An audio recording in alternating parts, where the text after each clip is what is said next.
નમસ્કાર, ન્યૂઝ 18 ગુજરાતીમાં આપનું સ્વાગત છે। આપની સાથે હું છું કોમલ। સમાચારોની શરૂઆત કરીએ તો સુરતના મોલમાં એમડી ડ્રગ્સ બનાવતી લેબનો પર્દાફાશ થયો છે તો પર્વત પાટિયા વિસ્તારમાં એસઓજીનું ઓપરેશન હાથ ધરવામાં આવ્યું છે। મોલ જેવા જાહેર સ્થળે ડ્રગ્સ યુનિટ ચાલતું હોવાની ગંભીર ઘટના સામે આવી છે। કોમર્શિયલ મોલની અંદર ગુપ્ત રીતે એમડી ડ્રગ્સ બનાવતી લેબ પકડાઈ છે તો એસઓજીના દરોડામાં ક્રિસ્ટલ બેઝ મેફેડ્રોન બનાવતા 3 શખ્સોની ધરપકડ કરવામાં આવી છે। પોલારિસ શોપિંગ સેન્ટરમાં આવેલી લેબમાંથી ડ્રગ્સ બનાવવાની સામગ્રી અને કેમિકલ્સ જપ્ત કરવામાં આવ્યું છે તો ડ્રગ્સ રેકેટમાં લંડન કનેક્શન પણ ખુલ્યું છે। તૈયાર એમડી ડ્રગ્સ સહિત અંદાજે 20 લાખ રૂપિયાનો મુદ્દામાલ કબજે કરવામાં આવ્યો છે। કોમર્શિયલ મોલમાં ફૂડ અને ફાર્મા લેબની આડમાં ધમધમતું હતું ડ્રગ્સ મેન્યુફેક્ચરિંગ તો તારીખ 1/1/2026ના રોજ 236.780 ગ્રામ એમડી ડ્રગ્સ સાથે ઝડપાયેલા યુવકની પૂછપરછથી ખોલ્યું છે સમગ્ર નેટવર્ક। ડ્રગ્સ બહારથી નહીં પરંતુ સુરતની અંદર જ તૈયાર થતું હોવાનું સામે આવ્યું છે। પોલારિસ શોપિંગ સેન્ટરમાં આવેલી લેબમાં આધુનિક મશીનરી અને કેમિકલ્સ મળ્યા અને હાઈ પ્યુરિટી ક્રિસ્ટલ મેફેડ્રોન બનાવવામાં આવતું હોવાની પોલીસ દ્વારા પુષ્ટિ કરવામાં આવી છે તો લંડન સુધી પહોંચવા મોબાઈલ ફોન અને ડેટાની સઘન તપાસ શરૂ કરવામાં આવી છે। લંડન કનેક્શન ખુલતા કેસને આંતરરાષ્ટ્રીય ડ્રગ્સ રેકેટની દિશા લંડનથી ચાલતું નેટવર્ક સુરત શહેર માટે ગંભીર ખતરો બન્યું હતું તો લંડન બેઠેલા માસ્ટર માઇન્ડ સુધી પહોંચવા પોલીસની કાર્યવાહી તેજ કરવામાં આવી છે। તો સુરતમાં જ્યાં એમડી ડ્રગ્સ બનાવવામાં આવી રહ્યું હોય તે પ્રકારનો ખુલાસો થયો છે અને હજુ પણ પૂછપરછમાં અનેક ખુલાસા થઈ શકે છે તો ક્રિસ્ટલ બેઝ જે મેફેડ્રોન ડ્રગ્સ છે તે બનાવવામાં આવતું હતું અને તેમાં 3ની અટકાયત કરવામાં આવી છે તો લગભગ 20 લાખ જેટલો જે મુદ્દામાલ છે તે પણ જપ્ત કરવામાં આવ્યો છે। આ સાથે વિદેશનું કનેક્શન ખુલતા લંડનનું કનેક્શન ખુલતા વધુ તપાસ તેજ કરવામાં આવી છે અને ત્યાં બેઠા બેઠા કોના દ્વારા આજે કામગીરી કરવામાં આવતી હતી તેનું માસ્ટર માઇન્ડ કોણ છે તેની તપાસ પણ હાથ ધરવામાં આવી છે તો પોલીસ દ્વારા વધુ પૂછપરછ કરવામાં આવશે અને અનેક મોટા ખુલાસા પણ થઈ શકે છે તો લંડન બેઠેલા માસ્ટર માઇન્ડ સુધી પહોંચવા માટે પોલીસ દ્વારા કવાયત હાથ ધરવામાં આવી છે કારણ કે લંડનથી આખું જે નેટવર્ક છે તે ચાલી રહ્યું હોય તે પ્રકારનો ખુલાસો થયો છે। ડિક્રિયા કરીને જે food and pharma analysis lab છે ત્યાં આ લોકો જે છે એ આજે ક્રિસ્ટલ ડ્રગ છે એ બનાવતા હતા। ક્રિસ્ટલ ડ્રગ મેફેડ્રોન કે જે એકદમ હાઈ લેવલની પાર્ટીમાં વપરાય છે તે જનક જે જાગાણી છે એના સૂચના મુજબ મોકલવાનું હતું એવું 16.950 ગ્રામ જે છે મળી આવેલ છે। અમદાવાદના જોવાપુરામાંથી ડ્રગ્સ ઝડપાયું તો એમડી ડ્રગ્સની ડિલિવરી કરવા નીકળેલો આરોપી ઝડપાયો છે। તોસીફ અહેમદ ઉર્ફે બાપુ પાસેથી 50 લાખનું એમડી ડ્રગ્સ મળી આવ્યું છે તો પોલીસે વધુ તપાસ હાથ ધરી છે તો એમડી ડ્રગ્સનો જથ્થો જપ્ત કરવામાં આવ્યો છે અને 50 લાખનું જે એમડી ડ્રગ્સનો જથ્થો છે તે જપ્ત કરવામાં આવ્યો છે। તોસીફ અહેમદ ઉર્ફે બાપુ પાસેથી આજે 50 લાખનું એમડી ડ્રગ્સ છે તે મળી આવ્યું છે તો પોલીસે વધુ તપાસ હાથ ધરી છે તો એમડી ડ્રગ્સની ડિલિવરી કરવા નીકળેલો આરોપી ઝડપાયો છે। સંવાદદાતા નવીન અમારી સાથે જોડાઈ ગયા છે। નવીન, એમડી ડ્રગ્સનો જથ્થો અને આરોપીને જપ્ત કરવામાં આવ્યા છે, શું અપડેટ? કોમલ, જે રીતે એલસીબી ઝોન 7 ને માહિતી મળી હતી તોશીફ અહેમદ નામનો એક વ્યક્તિ તેની પાસે જે છે 50 લાખનું ડ્રગ છે જે એમડી ડ્રગ છે તે ડ્રગની માહિતી મળતા ઝોન એલસીબી 7 જે તપાસ કરતા આની પાસેથી મળી આવ્યું છે આ ડિલિવરી આપવાનો હતો પરંતુ સૌથી મોટો સવાલ છે લાયો ક્યાંથી હતી અને આ સિવાય આને કોઈ બીજાને આપ્યો છે કે આપવાનો હતો એ દિશામાં પણ પોલીસ દ્વારા તપાસ કરવામાં આવી રહી છે। કોમલ જી નવીન, સમગ્ર માહિતી બદલ આપનો આભાર। આ તરફ જૂનાગઢમાંથી મેફેડ્રોન ડ્રગ્સ ઝડપાયો છે। માંગરોળના નગીનાવાડી વિસ્તારમાંથી આ ડ્રગ્સનો જથ્થો ઝડપાયો છે। એસઓજી ટીમે કાર્યવાહી હાથ ધરી છે તો ફારૂક ખાદિમ નામના શખ્સને ઝડપી પાડવામાં આવ્યો છે। 3.58 ગ્રામ ડ્રગ્સનો જથ્થો જપ્ત કરવામાં આવ્યો તો મોબાઈલ રોકડ મળી કુલ 43,030નો મુદ્દામાલ જપ્ત કરવામાં આવ્યો છે। ડ્રગ્સ સપ્લાય કરનાર શખ્સની શોધખોળ પણ હાથ ધરવામાં આવી છે તો માંગરોળમાંથી પણ જે ડ્રગ્સનો જથ્થો છે તે જપ્ત કરવામાં આવ્યો છે। ફારૂક ખાદિમ નામના શખ્સને ઝડપી પાડવામાં આવ્યો છે અને પૂછપરછ પણ કરવામાં આવશે। અનેક ખુલાસા પણ થઈ શકે છે તો લગભગ 3.58 ગ્રામ જેટલું જે ડ્રગ્સનો જથ્થો છે તે જપ્ત કરવામાં આવ્યો છે તો ડ્રગ્સ સપ્લાય કરનાર શખ્સની શોધખોળ હાથ ધરવામાં આવી છે. આખું નેટવર્કની ચકાસણી પણ કરવામાં આવશે. તો આ તમામ એ દ્રશ્યો સામે આવ્યા છે કે જ્યાં એમડી ડ્રગ્સ તેમજ અન્ય જે ડ્રગ્સ છે તેનો જથ્થો જપ્ત કરવામાં આવ્યો છે. તો તમામ એ તસવીરો અલગ અલગ શહેરની કે જ્યાંથી ડ્રગ્સનો જથ્થો ઝડપી પાડવામાં આવ્યો છે. સુરત, અમદાવાદ અને જૂનાગઢના એ દ્રશ્યો છે કે જ્યાં એમડી ડ્રગ્સનો જથ્થો મળી આવ્યો છે. તો ડ્રગ્સ બનાવતી લેબનો એક તરફ પર્દાફાશ થયો છે સુરતમાં, ત્યારે અમદાવાદમાં પણ એમડી ડ્રગ્સનો જથ્થો જપ્ત કરવામાં આવ્યો છે. જુઆપુરા વિસ્તારમાંથી આ ડ્રગ્સ ઝડપાયો છે. તો બીજી તરફ જૂનાગઢની એ તસવીરો કે જ્યાં એમડી ડ્રગ્સનો જથ્થો જપ્ત કરવામાં આવ્યો. લગભગ 3.58 ગ્રામ જેટલો જે ડ્રગ્સનો જથ્થો છે તે જપ્ત કરાયો છે.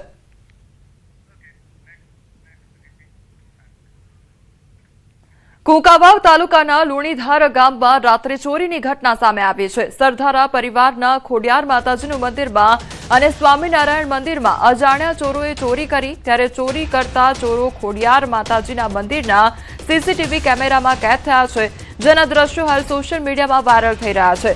ઘટનાની જાણ તરત જ પોલીસને કરવામાં આવી હતી. તો ગામમાં સતત વધી રહેલી નાની મોટી ચોરીના બનાવોને લઈ ગ્રામજનોએ ચિંતા વ્યક્ત કરી છે. ખોડિયાર માતાજીના પવિત્ર મંદિરના પરિસરમાં ચોરી થવાની ઘટના સામે આવતા સમગ્ર વિસ્તારમાં ડરનો માહોલ જોવા મળી રહ્યો છે. તો મંદિર પરિસરમાં જ ચોર ત્રાટક્યા હતા અને ચોરીને અંજામ આપવામાં આવ્યો હતો. તો તે આખી ઘટના સીસીટીવી કેમેરામાં કેદ થઈ છે. આ અંગેનો જે વિડીયો છે તે હાલ સોશિયલ મીડિયામાં વાયરલ થઈ રહ્યો છે. તો આસપાસના ગ્રામ્ય વિસ્તારના લોકોમાં ડરનો માહોલ જોવા મળી રહ્યો છે. સંવાદદાતા રાજન અમારી સાથે જોડાઈ ગયા છે. રાજન, મંદિર પરિસરમાં ચોરીને અંજામ આપવામાં આવ્યો છે, શું હતી ઘટના? કોમલ, કુંકાવા તાલુકાના લુણીધાર ગામે એક સાથે બે મંદિરોમાં તસ્કરો ત્રાટક્યા હતા અને બંને મંદિરોમાંથી ચોરી કરી હોવાના સીસીટીવી અત્યારે હાલ સોશિયલ મીડિયામાં વાયરલ થઈ રહ્યા છે. ઠંડીનો માહોલ છે એટલે સ્વાભાવિક રીતે જ રાત્રે ગ્રામ્ય વિસ્તારમાં એકદમથી લોકો બહાર નથી હોતા. આ સંજોગોનો લાભ લઈ અને તસ્કરો બે મંદિરને નિશાન બનાવ્યા હતા. આ સમગ્ર મામલે ગ્રામજનોએ પોલીસને ફરિયાદ પણ કરી છે અને ગ્રામ્ય વિસ્તારમાં પેટ્રોલિંગ વધારવા માટેની માંગ પણ કરી છે. કોમલ જી રાજન, સમગ્ર માહિતી બદલ આપનો આભાર.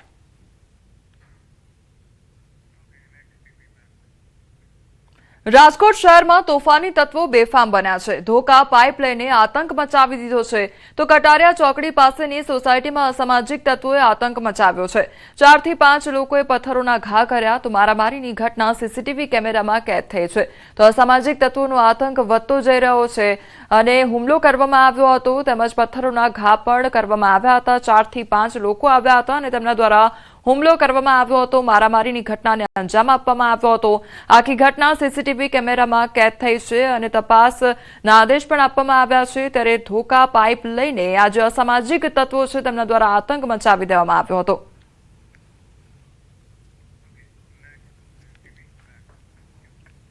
સુરતના ઇન્ડસ્ટ્રીયલ વિસ્તારમાં જીવલેણ હુમલાની ઘટના સામે આવી છે. ઉધનામાં સોનલ ઇન્ડસ્ટ્રીયલ વિસ્તારમાં હુમલો કરવામાં આવ્યો.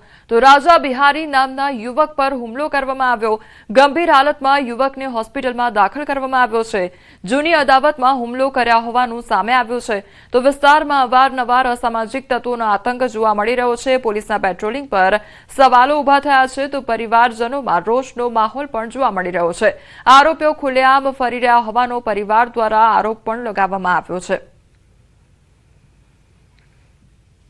તો ઉધનામાં ઇન્ડસ્ટ્રીયલ વિસ્તાર જે આવેલો છે ત્યાં આગળ હુમલાની ઘટના સામે આવી છે, જેમાં રાજા બિહારી નામના જે યુવક છે તે યુવક પર હુમલો કરી દેવામાં આવ્યો હતો અને આખી ઘટના સીસીટીવી કેમેરામાં કેદ થઈ છે.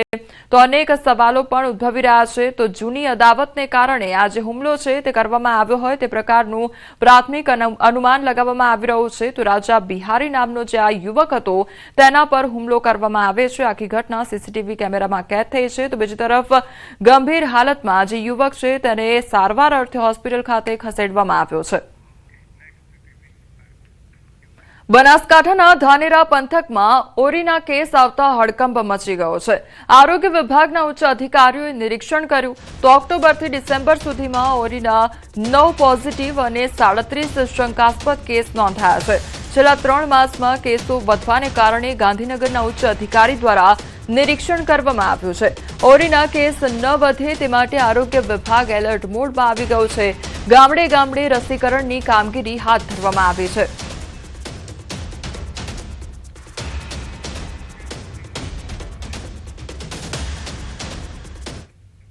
સમાચારમાં આગળ વાત કરીશું સોમનાથ વિશે।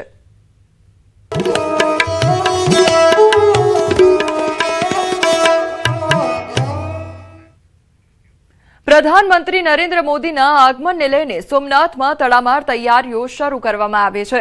સભા સ્થળ, રોડ રસ્તાઓ અને પીએમ મોદીનું અભિવાદન ઝીલવાના સ્થળ પર તૈયારીઓ પૂરજોશમાં ચાલી રહી છે।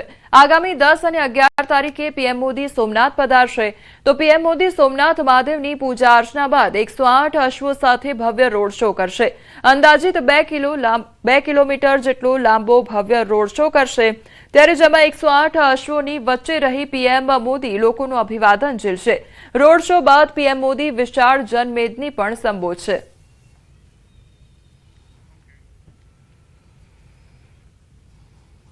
પ્રથમ જ્યોતિર્લિંગ સોમનાથ મંદિર ખાતે દેશના વડાપ્રધાન નરેન્દ્ર મોદી જ્યારે આગામી દિવસોમાં એટલે કે તારીખ 10 અને 11 આવી રહ્યા છે ત્યારે તેમની તૈયારીના ભાગરૂપે તડામાર તૈયારીઓ છે તે કરવામાં આવી રહી છે। હું આપને સીધા દ્રશ્યો બતાવીશ કારણ કે આ જે દ્રશ્યો છે તે સભા સ્થળના છે। દેશના પ્રથમ જ્યોતિર્લિંગના સોમનાથ મંદિર ખાતે જે આ સદભાવના ગ્રાઉન્ડ છે ત્યાં આગળ વડાપ્રધાન નરેન્દ્ર મોદી છે જે જંગી સભા છે તેમને સંબોધશે। જો કે માનવામાં આવી રહ્યું છે કે વડાપ્રધાન નરેન્દ્ર મોદી પ્રથમ સોમનાથ મંદિર ખાતેથી 108 અશ્વો સાથે તેઓની ભવ્ય રેલી છે તે યોજશે અને આ રેલી બાદ કહી શકાય કે સંઘ સર્કલ ખાતે અહલ્યાબાઈ હોલકરની પ્રતિમા છે તેમનું અનાવરણ કરશે અને ત્યારબાદ આ સદભાવના ગ્રાઉન્ડ ખાતે જે સભા સ્થળની તડામાર તૈયારીઓ ચાલી રહી છે આ સભા સ્થળ ખાતે વડાપ્રધાન નરેન્દ્ર મોદી છે તે અંદાજિત 1 લાખ જેટલા લોકોને સભામાં છે તે સંબોધશે અને ત્યારબાદ સોમનાથથી રવાના થશે। જો કે સોમનાથના ઇતિહાસમાં આ પ્રથમ વખત એવું બનવા જઈ રહ્યું છે કે 2 કિલોમીટર લાંબી 108 અશ્વો સાથે આ સભા રેલી છે તે યોજાવાની છે અને તેમને બહોળી સંખ્યામાં લોકો છે તે પણ આવકારવા માટે ઉત્સાહિત જોવા મળી રહ્યા છે। દિનેશ સોલંકી, ન્યૂઝ 18 ગુજરાતી, ગીર સોમનાથ। ગીર સોમનાથમાં પીએમ મોદીના આગમનની તડામાર તૈયારીઓ થઈ રહી છે। ત્યારે પ્રદેશ ભાજપ પ્રમુખ જગદીશ વિશ્વકર્મા સોમનાથ પહોંચ્યા છે। પીએમના આગમનની તૈયારીઓને લઈને સોમનાથ તેઓ પહોંચ્યા।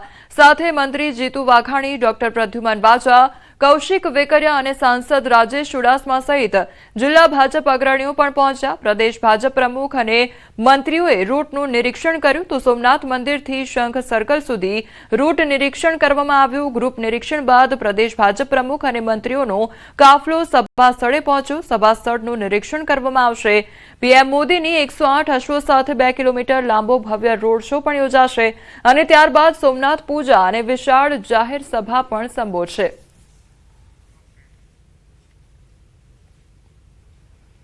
વડાપ્રધાન નરેન્દ્ર મોદી આગામી 10 અને 11 તારીખે સોમનાથ મંદિર આવી રહ્યા છે ત્યારે પ્રથમ જ્યોતિર્લિંગ સોમનાથ મંદિર ખાતે મંદિર ખાતે જે મંત્રીઓનો દોર છે તે યથાવત જોવા મળી રહ્યો છે। જોઈ શકાય છે જે પ્રમાણે દેશના પ્રથમ જ્યોતિર્લિંગ સોમનાથ મંદિર ખાતે હાલ મંત્રીઓનો કાફલો છે અને તેમનો જમાવડો જોવા મળી રહ્યો છે। પ્રદેશ પ્રમુખ છે તે અહીં આવ્યા છે અને પ્રદેશ ભાજપ પ્રમુખ છે અને તેમની સાથે કેટલાક મંત્રીઓ છે જે મંત્રીઓ જે તમામ જે પીએમ વડાપ્રધાન નરેન્દ્ર મોદી છે તેમના રૂટનું નિરીક્ષણ કરી રહ્યા છે અને આ રૂટના નિરીક્ષણ બાદ સભા સ્થળની મુલાકાત લેશે અને ત્યારબાદ પત્રકાર પરિષદ છે તે પણ યોજી શકે છે। જોકે આ પત્રકાર પરિષદની અંદર વડાપ્રધાન નરેન્દ્ર મોદી છે તેઓ કઈ રીતના જે સભાઓ કરશે, કઈ રીતના તેઓનું રૂટિંગ રહેશે તે તમામની વિગતો અને માહિતી છે તે પણ આપવાની શક્યતાઓ છે તે સેવાઈ રહી છે। જોકે બીજી તરફ સૂત્રોમાંથી જે પ્રમાણે માહિતી પ્રાપ્ત થઈ રહી છે તે પ્રમાણે વડાપ્રધાન નરેન્દ્ર મોદી છે તેઓ એક ભવ્ય રેલી છે તેમનું આયોજન કરશે અને આ રેલી સોમનાથના ઇતિહાસમાં સૌથી મોટી રેલી છે તે ગણવામાં આવી રહી છે કારણ કે 2 કિલોમીટર લાંબી આ રેલી છે તેમનું આયોજન કરવામાં આવ્યું છે અને સાથે સાથે આ રેલીની અંદર 108 અશ્વો સાથે રેલી છે તે યોજવામાં આવશે અને ત્યારબાદ સોમનાથ મહાદેવની મંદિરે પૂજા અર્ચના કર્યા બાદ સભા સ્થળ ખાતે જંગી સભા છે તેમને સંબોધશે। દિનેશ સોલંકી, ન્યૂઝ 18 ગુજરાતી, ગીર સોમનાથ। સોમનાથ મંદિર પર ઈસવીસન 1026માં થયેલા વિદેશી આક્રમણને જાન્યુઆરી 2026માં 1000 વર્ષ પૂર્ણ થવા જઈ રહ્યા છે। આ નિમિત્તે એક વિશેષ શ્રદ્ધાંજલિ કાર્યક્રમનું આયોજન કરવામાં આવ્યું છે જેને સ્થાનિકોએ પણ આવકાર્યો છે। સ્થાનિકો પીએમ મોદીના અભિગમને બિરદાવી રહ્યા છે। પુરોહિતોના મતે 1000 વર્ષ પહેલા સોમનાથની રક્ષા માટે જે વીરોએ બલિદાન આપ્યા હતા તેમને યાદ કરવાથી આવનારી પેઢીમાં ભારતીય ઇતિહાસ અને સંસ્કૃતિ પ્રત્યેની સમજ કેળવાશે. 6 જાન્યુઆરી 1026ના રોજ મોહમ્મદ ગઝનવીએ મંદિરને નુકસાન પહોંચાડ્યું હતું. તે પછીના સમયમાં પણ અનેક આક્રમણો થયા, પરંતુ દરેક વખતે સનાતન સંસ્કૃતિના રક્ષકોએ તેનો પુનરોદ્ધાર કર્યો અને તેમણે મૂળરાજ સોલંકી અને ભીમદેવ સોલંકી જેવા રાજ્યોના પ્રધાનને યાદ કર્યો. સાથે જ 135 વર્ષ પહેલા મહારાણી અહલ્યાબાઈ હોલકરે પણ સોમનાથમાં મંદિરની પુનઃસ્થાપના કરી હતી, જે આજે પણ શ્રદ્ધાળુઓ માટે આસ્થાનું કેન્દ્ર છે.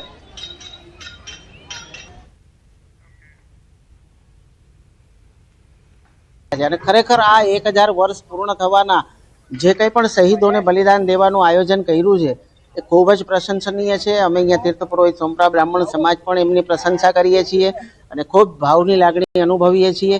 ભગવાન સોમનાથ દાદા શહીદોને એમના શરણમાં સ્થાન આપે અને સનાતનીઓની શ્રદ્ધાંજલિ શહીદોના ચરણમાં સમર્પિત કરીએ છીએ. શિલ્પો અને સ્થાપત્યોનો નાશ થઈ શકે, મનુષ્યનો સંહાર થઈ શકે, પરંતુ સનાતન ધર્મપ્રેમીના હૃદયમાં વસતી શ્રદ્ધા, આસ્થા, વિશ્વાસ અને એનો ક્યારેય નાશ થતો નથી. એટલા માટે જ આપણા હિન્દુ ધર્મને સનાતન ધર્મ કહેવાય છે. આ ધર્મની ધ્વજાનું પ્રતીક એ સોમનાથ મંદિર છે. વડોદરામાં જાહેરમાં મારામારી કરવી ભારે પડી ગઈ છે. પોલીસે તોફાની તત્વોને કરાવ્યું છે કાયદાનું ભાન. તો 2 દિવસ અગાઉ કરી હતી મારામારી અને હાથખાના વિસ્તારમાં જાહેરમાં મારામારી કરવામાં આવી હતી. તો પતંગની લારી લગાવવાના મામલે ભાઈઓ વચ્ચે હિંસક તકરાર થઈ ગઈ હતી. જાહેરમાં મારામારી કરી બખેડો કરી દેવામાં આવ્યો હતો. તો લોકોમાં ભયનું વાતાવરણ પણ ફેલાવ્યું હતું. હાથીખાના ગેટ નંબર 1 સામેની ઘટનાના વિડીયો પણ વાયરલ થયા હતા. કુંભારવાડા પોલીસે 4 શખ્સોની અટકાયત કરી તો કાન પકડાવી કાયદાના પાઠ પણ ભણાવ્યા હતા અને માફી પણ મંગાવી હતી. વડોદરાનો આ મામલો સામે આવ્યો છે, જેમાં જાહેરમાં મારામારી કરવામાં આવી હતી. તો ભાઈઓ વચ્ચે જ તકરાર થઈ હતી અને તેમાં મામલો ઉગ્ર બન્યો હતો. સંવાદદાતા હાર્દિક અમારી સાથે જોડાઈ ગયા છે. હાર્દિક, જાહેરમાં મારામારીની ઘટના બની હતી, ભાઈઓ વચ્ચે કયા પ્રકારે પરિસ્થિતિ સર્જાઈ હતી? બિલકુલ, જો વડોદરા શહેરની આપણે વાત કરીએ તો સંસ્કારી નગરીમાં જે ગુનેગારો છે અથવા તો ગુનાહિત માનસિકતા ધરાવતા લોકો છે તેમના પર પોલીસની પકડ ના હોય તેમ લાગી રહ્યું છે. કારણ કે તમને પોતાને ખ્યાલ હશે કે વડોદરા શહેરમાંથી દર 2 દિવસે મારામારીની ઘટના જે છે તે સામે આવતી હોય છે. હિટ એન્ડ રનની ઘટના જે છે તે સામે આવતી હોય છે. ત્યારે આ કિસ્સામાં પણ એવું થયું કે 2 ભાઈઓ જે છે તેમના વચ્ચે મારામારી થઈ. પતંગની દુકાન લગાવવાને લઈને મારામારી થઈ અને મારામારી હદે ઉગ્ર બની ગઈ કે એક વ્યક્તિએ જે પોતાના હાથમાં તીક્ષ્ણ હથિયાર જે છે તે રાખ્યું હતું. ત્યાંથી પસાર થઈ રહેલા નાગરિકે આ ઘટનાનો વિડીયો બનાવ્યો. વિડીયો જે છે તે મીડિયાએ જાહેર કર્યો અને મીડિયાના અહેવાલો બાદ પોલીસ જે છે તે દોડતી થઈ અને ત્યારબાદ કુંભારવાડા પોલીસે 4 શખ્સોની અટકાયત કરી અને પોલીસે માત્ર ને માત્ર આ તમામ જે ગુનેગારો છે તેમને કાન પકડાવીને માફી મંગાવી છે. એટલે ચોક્કસથી પોલીસે દાખલો બેસી કાર્યવાહી કરવાની જરૂર છે. કારણ કે વડોદરા શહેરમાં ગુનેગારો તમામ પ્રકારની હદ વટાવી છે અને દર 1-2 દિવસે આ પ્રકારની ઘટનાઓ જે છે તે વારંવાર વડોદરા શહેરમાં બનતી રહે છે. કોમલ, જે હાર્દિક, સમગ્ર માહિતી બદલ આપનો આભાર. સમાચારોમાં આગળ વધીએ તે પહેલા રોકાઈશું એક બ્રેક માટે.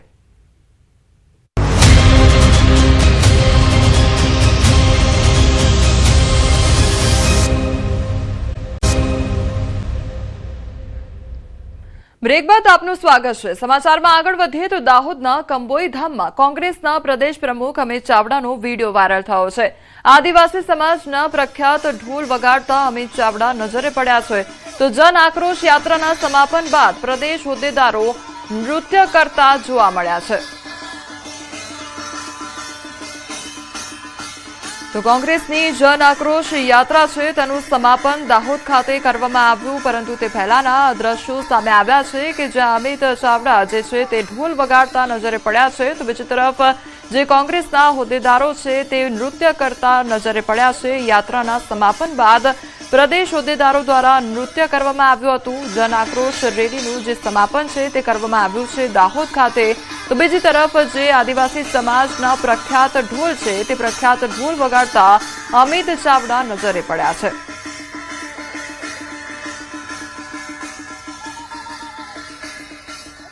અરવલ્લીમાં શામળાજી મહોત્સવને લઈને તંત્ર દ્વારા તૈયારીઓ પૂરજોશમાં કરવામાં આવી રહી છે ત્યારે 8 અને 9 જાન્યુઆરીના રોજ શામળાજી મહોત્સવનું આયોજન કરવામાં આવ્યું છે।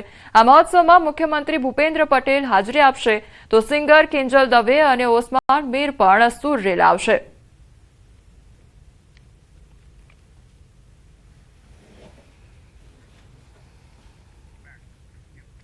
પશ્ચિમ કચ્છમાં દંડ ન ભરવા ગાડીનો નકલી મેમો બનાવવામાં આવ્યો અને વાવર પોલીસે ડિટેન કરેલી કારનો દંડ ન ભરવા 2 શખ્સોએ દયાપર પોલીસનો નકલી મેમો બનાવ્યો તો આરોપીઓએ મેમોમાં ડ્રાઈવરનું નામ બદલી લાયસન્સ અને ગાડીના અન્ય કાગળો ભુજ આરટીઓમાં રજૂ કર્યા।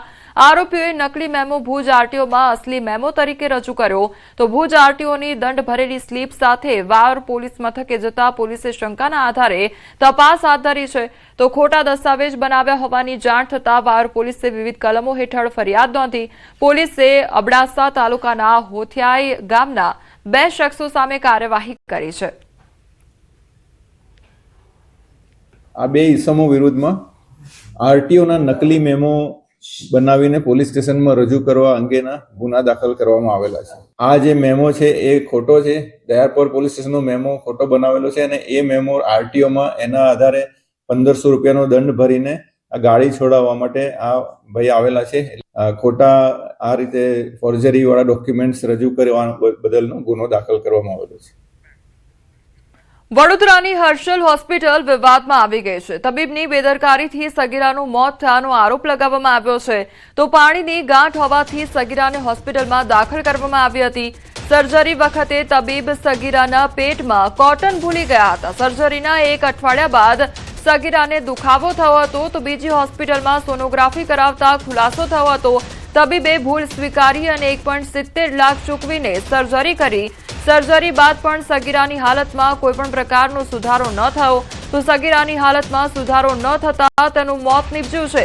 બેદરકાર તબીબ ફરાર હોવાનું સામે આવ્યું છે તો સગીરાની જે હાલતમાં કોઈપણ પ્રકારનો સુધારો જોવા ન મળ્યો હતો અને ત્યારબાદ આ જે સગીરા છે તેનું મોત નીપજ્યું હોવાનો મામલો પણ સામે આવ્યો છે।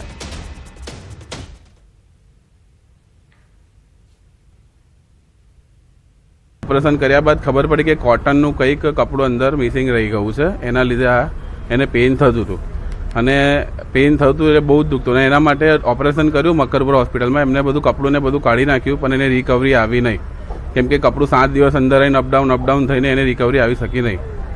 એટલા માટે અત્યારે કાલે મારી બેનની ડેથ થઈ છે, અમે પોસ્ટમોર્ટમમાં આવ્યા છે। અમારો ન્યાય એક જ છે કે હર્ષલ હોસ્પિટલ ઉપર કાર્યવાહી થાય। તો વડોદરામાં 15 વર્ષની કિશોરી પિન ગળી ગઈ હતી અને હિજાબમાં લગાવાતી જે પિન છે તે ગળાઈ ગઈ હતી તેમજ કિશોરીનો જીવ જોખમમાં મુકાઈ ગયો હતો। 4 mmની જે પિન હતી તે ફેફસા સુધી પહોંચી ગઈ હતી। એસએસજી હોસ્પિટલમાં કિશોરીનું સફળ ઓપરેશન કરવામાં આવ્યું તો બ્રોન્કોસ્કોપી દ્વારા પિન બહાર કાઢવામાં આવી હતી તો પિન ગળી ગઈ હોય કિશોરી તે પ્રકારની આ ઘટના સામે આવી છે તો કિશોરીનો જીવ જોખમમાં મુકાઈ ગયો હતો અને ઓપરેશન કર્યા બાદ આ જે પિન છે તે બહાર કાઢવામાં આવી હતી। વડોદરાની આ ઘટના સામે આવી છે જેમાં 15 વર્ષની કિશોરી પિન ગળી ગઈ હતી। સંવાદદાતા હાર્દિક અમારી સાથે જોડાઈ ગયા છે। હાર્દિક, આજે 15 વર્ષની બાળકી છે તે પિન ગળી ગઈ હોય તે પ્રકારની ઘટના સામે આવી છે, આખરે અત્યારે કેવી સ્થિતિ છે તે બાળકીની? બિલકુલ, જો બાળકીની સ્થિતિની વાત કરીએ તો બિલકુલ સામાન્ય સ્થિતિ છે અને તેને ઓબ્ઝર્વેશનમાં રાખ્યા બાદ જે પ્રાથમિક સારવાર આપવાની હોય છે તે પણ તબીબો દ્વારા આપવામાં આવી રહી છે। ભૂતકાળમાં આપણે આ પ્રકારના અનેક કિસ્સા જોયા છે કે બાળકો જાણતા અજાણતા આ પ્રકારની ભૂલ કરી દેતા હોય છે। ત્યારે મુંબઈથી આવેલી જે બાળકી છે તેની પણ તબિયત જે છે તે ખરાબ થઈ ગઈ હતી। હિજાબમાં લગાડવાની જે પિન જે છે તે અજાણતા તે ગળી ગઈ હતી અને ત્યારબાદ તેનું સ્વાસ્થ્ય તબિયત જે છે તે લથડતા તેને સયાજી હોસ્પિટલમાં લાવી હતી અને ભારે જહેમત ઉઠાવીને સયાજી હોસ્પિટલના તબીબોએ સફળ ઓપરેશન કર્યું અને ત્યારબાદ અત્યારે બાળકી જે છે તે બિલકુલ સ્વસ્થ હાલતમાં છે। કોમલ જે હાર્દિક, સમગ્ર માહિતી બદલ આપનો આભાર। તો વડોદરાનો આ મામલો સામે આવ્યો છે કે જ્યાં 15 વર્ષની જે કિશોરી હતી તે પિન ગળી ગઈ હોય તે પ્રકારની ઘટના સર્જાઈ હતી અને ત્યારબાદ જે હોસ્પિટલમાં સારવાર આપવામાં આવી અને ઓપરેશન કર્યા બાદ આ જે પિન છે તે બહાર કાઢવામાં આવી હતી। હાલ જે કિશોરી છે તેની સ્થિતિ સામાન્ય જોવા મળી રહી છે।